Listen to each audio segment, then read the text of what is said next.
ಆಗಿಲ್ಲ ಅಂತ ಆದರೆ ಅದು ನಾರಿ ಶಕ್ತಿ ವಂದನ್ ಈ ಬಿಲ್. ಬಹಳಷ್ಟು ಬೇಜಾರಲ್ಲಿ ನಾವು ಈ ವಿಷಯವನ್ನು ಹೇಳಲೇಬೇಕು. ನನಗೆ ಬಹಳ ಸಲ ಅನಿಸೋದಿದೆ, ಲಡ್ಕಿ ಹೂ ಮೇ ಲಡ್ಸಕ್ತಿ ಹೂ ಅಂತ ಹೇಳಿದವರು ಇವತ್ತು ಒಬ್ಬ ಮಹಿಳೆಯರಿಗೆ ಈ ರೀತಿ ಅವಮಾನವನ್ನು ಮಾಡ್ತಾರೆ ಅಂತ ಆದರೆ ಇದು ಇವತ್ತು ಮೋದಿಜಿಯವರ ಸೋತದ್ದಲ್ಲ, ಇವತ್ತು ಅವರ ಸರ್ಕಾರ ಸೋತದ್ದಲ್ಲ, ಇದು ದೇಶದ 71 ಕೋಟಿ ಮಹಿಳೆಯರ ಸೋಲು ಅಂತ ನಾನು ಇದನ್ನು ಹೇಳಲಿಕ್ಕೆ ಇಚ್ಛೆ ಪಡ್ತೇನೆ. ಬಹಳಷ್ಟು ಹೋರಾಟಗಳನ್ನು ನೋಡಿದವರು ನಾವು, ಮಹಿಳೆಯರು ಮುಂಚೂಣಿಯಲ್ಲಿದ್ದವರು ನಾವು. ಇದಕ್ಕೆ ನಾವು ಉತ್ತರವನ್ನು ಎಲ್ಲಿ ಕೊಡಬೇಕು ಕೇಳಿದರೆ, ಬಹಳ ಹರಿತವಾದಂತಹ ಅಸ್ತ್ರ ಯಾವುದಾದ್ರೂ ಇದ್ದರೆ ಅದು ಮತದಾನ. ಮುಂದಿನ ಚುನಾವಣೆಯಲ್ಲಿ ಇದಕ್ಕೊಂದು ಬಹಳ ದೊಡ್ಡ ಬೆಲೆಯನ್ನು ಕಾಂಗ್ರೆಸ್ ತೆರ್ತದೆ ಅನ್ನೋದನ್ನು ನಾನು ಈ ಮುಖಾಂತರ ಹೇಳಲಿಕ್ಕೆ ಇಚ್ಛೆ ಪಡ್ತೇನೆ. ಇವತ್ತು ಬಹಳ ನಾಚಿಕೆ ಆಗಬೇಕು ಯಾರಿಗೆ ಕೇಳಿದರೆ, 230 ಮಂದಿಯನ್ನು ಆಯ್ಕೆ ಮಾಡಿದಂತಹ, ಅವರಿಗೆ ಮತ ಹಾಕಿದಂತಹ ಮಹಿಳೆಯರಿಗೆ ಇದು ಮಾಡಿದ ಸೋಲು ಅಂತ ನಾನು ಹೇಳಲಿಕ್ಕೆ ಇಚ್ಛೆ ಪಡ್ತೇನೆ. ನಮಗಲ್ಲ, ನಾವಂತೂ ವಿರೋಧಿಗಳೇ ಬಿಡಿ ಅವರಿಗೆ. ಆದರೆ 230 ಗಟ್ಟಿತನದಲ್ಲಿ ಒಂದು ಸಂವಿಧಾನದ ತಿದ್ದುಪಡಿಯನ್ನು ಮಾಡಬೇಕು ಅಂತ ನಮ್ಮ ಮುಂದೆ ಒಂದು ತಿದ್ದುಪಡಿಯನ್ನು ಇಟ್ಟಿರ್ತಾರೆ. ನಾರಿ ಶಕ್ತಿ ವಂದನ್ ಅನ್ನುವ ಹೆಸರಿನಲ್ಲಿ ಇದೊಂದು ಬಹಳ ದೊಡ್ಡ ಆಂದೋಲನ ನಡೀತದೆ. ಎಲ್ಲ ರೀತಿಯಲ್ಲಿ ಕೂಡ ದೇಶದ ಬಹಳಷ್ಟು ಮಹಿಳೆಯರು ಇದಕ್ಕೆ ಮುಂಚೂಣಿಗೆ ಬಂದು ಬಹಳಷ್ಟು ಮಂದಿ ತಮ್ಮ ಬೈಟ್ಗಳನ್ನು ಕೊಟ್ಟದನ್ನು ನಾವು ನೋಡಿದ್ದೇವೆ. ರಾಜಕೀಯವಾಗಿ ಸಾಮಾಜಿಕವಾಗಿ ಗುರುತಿಸಿಕೊಂಡಂತಹ ಎಲ್ಲ ಮಹಿಳೆಯರು ಕೂಡ ಒಂದೊಂದು ಬೈಟ್ಗಳನ್ನು ಕೊಡ್ತಾರೆ. ನಾರಿ ಶಕ್ತಿ ವಂದನ್ ಬಹಳ ಗಟ್ಟಿತನದಲ್ಲಿ ನಿಲ್ಲಬೇಕು, ನಮಗೂ 33% ರಿಸರ್ವೇಷನ್ ಸಿಗಬೇಕು, ಮಹಿಳೆಯರು ಮುಂದೆ ಬರಬೇಕು ಅನ್ನುವಂಥದ್ದು ಬಹಳ ದೊಡ್ಡ ಕನಸಾಗಿತ್ತು. ಕಳೆದ ಶುಕ್ರವಾರ ದೇಶದಲ್ಲಿ ಒಂದು ಬಹಳ ದೊಡ್ಡ ಕರಾಳ ದಿನವಾಗಿ ಉಳಿತದೆ. ಎಲ್ಲ ಮಹಿಳೆಯರು ಪಟ್ಟಂತಹ ಆಸೆ ಅಲ್ಲಿ ನಿರಾಸೆ ಆಗ್ತದೆ. ಇವತ್ತು ನಾವೆಲ್ಲ ಊಹಿಸ್ಲಿಕ್ಕೆ ಆಗಲೇ ಇಲ್ಲ, 230 ಮಂದಿ ವಿರೋಧವನ್ನು ವ್ಯಕ್ತಪಡಿಸ್ತಾರೆ ಅಂತಾದರೆ ದೇಶದ ಮಹಿಳೆಯರು ಇದನ್ನು ಯಾವತ್ತೂ ಕ್ಷಮಿಸ್ಲಿಕ್ಕೆ ಆಗೋದಿಲ್ಲ. ಬರೋಬ್ಬರಿ 12 ವರ್ಷದಲ್ಲಿ ಯಾವುದಾದ್ರೂ ಒಂದು ಬಿಲ್ ಅದು ಹಿಂದುಳಿತು. ಅದು ಈ ಮಸೂದೆಯನ್ನು ಮಂಡನೆ ಮಾಡಿದ ಮೇಲೆ ಪ್ರಧಾನಿಯವರ ಕಣ್ಣುಗಳಲ್ಲಿ ಅವರ ಕಣ್ಣುಗಳಲ್ಲಿ ನಾವು ಕಣ್ಣೀರನ್ನು ಕಂಡಿದ್ದೇವೆ. ಇವತ್ತಿನ ಮಹಿಳೆಯರಿಗೆ ನಾನು ಕ್ಷಮೆ ಯಾಚಿಸ್ತೇನೆ, ಇವತ್ತಲ್ಲ ಮುಂದೊಂದು ದಿನ ನಿಮಗೆ ರಿಸರ್ವೇಷನ್ ಕೊಡ್ತೇನೆ ಅಂತ ಪ್ರಧಾನಮಂತ್ರಿಗಳು ಹೇಳಿದಾಗ ನಾನು ಈ ಮುಖಾಂತರ ನಮ್ಮ ಪ್ರಧಾನಿಜಿಯವರಿಗೆ ಒಂದು ಮಾತನ್ನು ಹೇಳ್ತೇನೆ. ನಮಗೆ ಗೊತ್ತಿದೆ, ಸಹೋದರಿಗಳ ಭಾವದಲ್ಲೋ ಮಾತೃಭಾವದಲ್ಲೋ ನೀವು ನಮ್ಗೆ ಕೊಟ್ಟಂತಹ ಸ್ಥಾನಮಾನಗಳನ್ನು ನಾವು ಕಂಡಿದ್ದೇವೆ. ನೀವು ಪ್ರಧಾನಿಗಳಾಗಿ ನಮಗೆ ರಾಜಕೀಯವಾಗಿ ನೀವು ಕೊಟ್ಟ ಪ್ರತಿಯೊಂದು ವಿಚಾರಗಳನ್ನು ನಾವು ನೆನಪಲ್ಲಿಟ್ಕೊಳ್ತೇವೆ.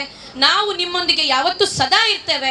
ನಾರಿ ಶಕ್ತಿ ಇವತ್ತು ಪ್ರಧಾನಮಂತ್ರಿಗಳ ಜೊತೆಗೆ ಇದೆ ಅನ್ನೋದನ್ನು ನಾವು ಮತ್ತೆ ಮತ್ತೆ ಅದನ್ನು ಸಾಬೀತುಪಡಿಸ್ತೇವೆ. ಇಡೀ ದೇಶಕ್ಕೆ ಪ್ರತಿ ಟರ್ಮ್ಗಳಲ್ಲಿ ಕೂಡ ಬಜೆಟ್ಗಳನ್ನು ಸಲ್ಲಿಸಿದಂತಹ ನಿರ್ಮಲಾ ಸೀತಾರಾಮನ್ ನಾನು ಇಲ್ಲಿ ನೆನಪಿಸ್ತೇನೆ. ಅಂತಹ ಗಟ್ಟಿತನದಲ್ಲಿ ಇರುವಂತಹ ಭಾರತೀಯ ಮಹಿಳೆಯರಿಗೆ ಈ ರಿಸರ್ವೇಷನ್ ಇವತ್ತು ಬಿದ್ದು ಹೋಗಿರಬಹುದು, ಆದರೆ ಮತ್ತೊಂದು ಸಲ ನಾವು ಚುನಾವಣೆಯಲ್ಲಿ ಗೆದ್ದು ಬಂದು 9 ಸೆಪ್ಟೆಂಬರ್ 2023 ಭಾರತದ ಇತಿಹಾಸದಲ್ಲಿ ಸ್ವರ್ಣಾಕ್ಷರದಲ್ಲಿ ಬರೆದ ದಿನ. ಆ ದಿನ ಭಾರತ ಪ್ರಧಾನಮಂತ್ರಿ ಶ್ರೀ ನರೇಂದ್ರ ಮೋದಿಜಿಯವರ ನೇತೃತ್ವದಲ್ಲಿ ಸರ್ಕಾರದ ಲೋಕಸಭೆಯಲ್ಲಿ ಈ ಮಸೂದೆಯನ್ನು ಮಂಡಿಸಿತು. 20 ಸೆಪ್ಟೆಂಬರ್ಗೆ ಲೋಕಸಭೆ, 21 ಸೆಪ್ಟೆಂಬರ್ಗೆ ರಾಜ್ಯಸಭೆಯಲ್ಲಿ ಅಂಗೀಕಾರವಾಯಿತು. ಈ ಕಾಯ್ದೆ ಏನು ಹೇಳ್ತದೆ ಅಂದರೆ, ಲೋಕಸಭೆ ಮತ್ತು ಎಲ್ಲ ರಾಜ್ಯಗಳ ವಿಧಾನಸಭೆಯಲ್ಲಿ ಮಹಿಳೆಯರಿಗೆ 33% ಮೀಸಲು ಸ್ಥಾನಗಳು, 33% ಮೀಸಲಾತಿಗೆ ಪರಿಶಿಷ್ಟ ಜಾತಿ ಮತ್ತು ಪರಿಶಿಷ್ಟ ಪಂಗಡಗಳ ಮಹಿಳೆಯರಿಗೂ ಮತ್ತು 33 ಒಳ ಮೀಸಲಾತಿ. ದೆಹಲಿ ವಿಧಾನಸಭೆಗೂ ಈ ಕಾನೂನು ಅನ್ವಯ. ದೆಹಲಿಯಿಂದ ಪಾಂಡಿಚೇರಿವರೆಗೂ ಈ ಮೀಸಲು ಅನ್ವಯವಾಗ್ತದೆ. ಇದು ಯಾಕೆ ಐತಿಹಾಸಿಕ? ಕಾರಣ, ಮೊದಲ ಬಾರಿಗೆ ಈ ಮಸೂದೆ 1996ರಲ್ಲಿ ಮಂಡನೆಯಾಗಿತ್ತು.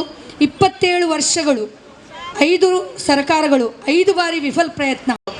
ಜಾರಿಗೊಳಿಸಬೇಕು ಅನ್ನುವ ಉದ್ದೇಶದಿಂದ ಒಂದು ಅಧಿವೇಶನವನ್ನು ಅದಕ್ಕೋಸ್ಕರನೇ ಮಾಡಿ ಎಲ್ಲರ ಬೆಂಬಲವನ್ನು ಕೇಳಿ ನಾವು ಮಾಡುವ ಎನ್ನುವ ನಿಟ್ಟಿನಲ್ಲಿ ಕಾರ್ಯಕ್ರಮವನ್ನು ಆಯೋಜನೆ ಮಾಡಿದರು. ಆದರೆ ಅವರ ಪರವಾಗಿರುವಂಥವರು ಮಾತ್ರ ಕೈ ಎತ್ತಿ ವಿರೋಧ ಪಕ್ಷದವರು ನಮಗೆ ಬೆಂಬಲವನ್ನು ಸೂಚಿಸಲಿಲ್ಲ. ಆದ ಕಾರಣ ಇವತ್ತು ಆ ಮಸೂದೆಯನ್ನು ಅಂಗೀಕಾರ ಮಾಡಲಿಕ್ಕೆ ಆಗಲಿಲ್ಲ. ಇದು ನಮಗೆಲ್ಲ ಮಹಿಳೆಯರಿಗೆ ಬೇಸರ ತಂದಿರುವಂಥ ವಿಷಯ. ಇವತ್ತು ಒಬ್ಬನ ಭಾಷಣದಲ್ಲಿ ನಾವೆಲ್ಲ ಹೇಳ್ತೇವೆ, ನಾರಿ ಶಕ್ತಿಗೆ ನಾವು ಮಹಿಳೆಯರ ಪರವಾಗಿದ್ದೇವೆ, ಮಹಿಳೆಯರು ಮುಂದೆ ಬರಬೇಕು, ಈ ಸಮಾಜದಲ್ಲಿ ಅವರು ಕೂಡ ಅಬಳೆಯಲ್ಲ, ಅವಳು ಸಬಳೆಯಾಗಿದ್ದಾರೆ ಎನ್ನುವುದನ್ನು ತೋರಿಸಿಕೊಡ್ಬೇಕು ಎನ್ನುವ ಮಧ್ಯರಾತ್ರಿ ಒಂಟಿಯಾಗಿ ಮಹಿಳೆ ಯಾವಾಗ ನಡೀತಲ್ಲ ಆಗ ನಮಗೆ ಸ್ವಾತಂತ್ರ್ಯ ಸಿಕ್ಕಿದೆ ಎನ್ನುವುದನ್ನು ಅರ್ಥ ಮಾಡಿಕೊಳ್ಬೋದು ಅಂತೇಳಿ. ಆದರೆ ಇವತ್ತು ಮಧ್ಯರಾತ್ರಿ ಬಿಟ್ಟು ನಡು ಮಧ್ಯಾಹ್ನದಲ್ಲಿ ನಡೀಲಿಕ್ಕೂ ಸಾಧ್ಯವಾಗದಂಥ ಪರಿಸ್ಥಿತಿ ನಿರ್ಮಾಣ ಆಗಿದೆ.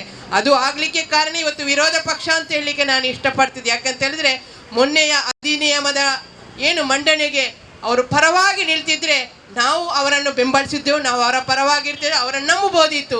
ಇವತ್ತು ನಮಗೆ ನಂಬಿಕೆ ಕಲೆಯನ್ನು ಕಳೆದುಕೊಳ್ಳುವಂಥ ಸಂದರ್ಭ ಹುಟ್ಟಿದೆ. ಯಾಕಂದರೆ ಒಂದು ನಾರಿ ಶಕ್ತಿ ಇವತ್ತು ಮಹಿಳೆಯರ ಮುಂದೆ ಬರೋದು ವಿರೋಧ ಪಕ್ಷದವರಿಗೆ ಅಷ್ಟು ಇಷ್ಟ ಇಲ್ಲ ಎನ್ನುವುದನ್ನು ತೋರಿಸಿಕೊಟ್ಟಿದ್ದಾರೆ. ಇವತ್ತು ಅವರಿಗೇನಾದರೆ ನಾವೆಲ್ಲಾದರೂ ಮಹಿಳೆಯರು 33% MLA MP ಗಳಾಗಿ ಬಂದರೆ ಗಂಡಸರು ಅವರೇನ ಬೇರೆ ಮೂಲೆ ಗುಂಪಾಗ್ತಾರ ಎನ್ನುವ ಒಂದು ಭಯ ಅವರಿಗೆ ಹುಟ್ಟಿದೆ.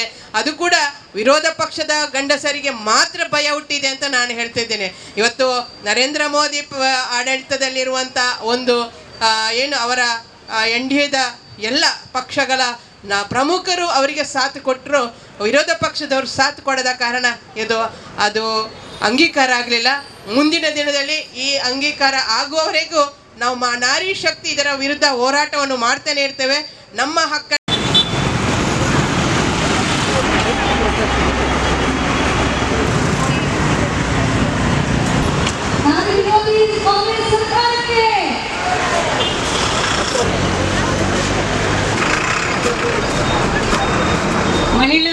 ಮಹಿಳಾ ವಿರೋಧಿಗೆ ಧಿಕ್ಕಾರ,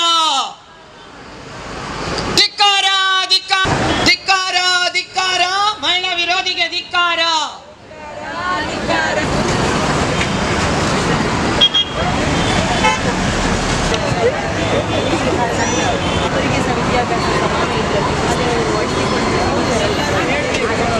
ಆಗ್ಬೇಕಂತ ಹೇಳಿ ನಮ್ಮ ಎಲ್ಲ ಆಶಯ. ಧನ್ಯವಾದಗಳು. ಬೋಲೋ ತನ್ನನ್ನು ತಾನು ರಾಜಕೀಯದಲ್ಲಿ ತೊಡಗಿಸಿಕೊಳ್ಳಲಿಕ್ಕೆ ಇಲ್ಲಿ ಒಂದು ಅವಕಾಶ ಇತ್ತು.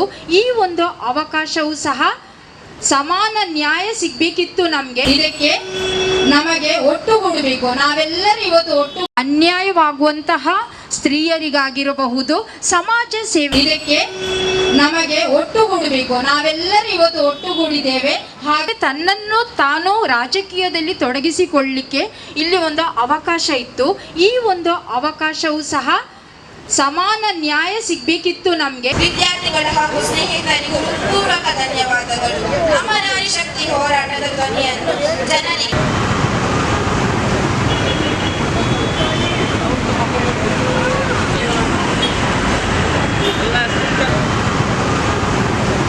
ಧಿಕ್ಕಾರ, ಧಿಕ್ಕಾರ, ಮಹಿಳಾ ವಿರೋಧಿಗೆ ಧಿಕ್ಕಾರ,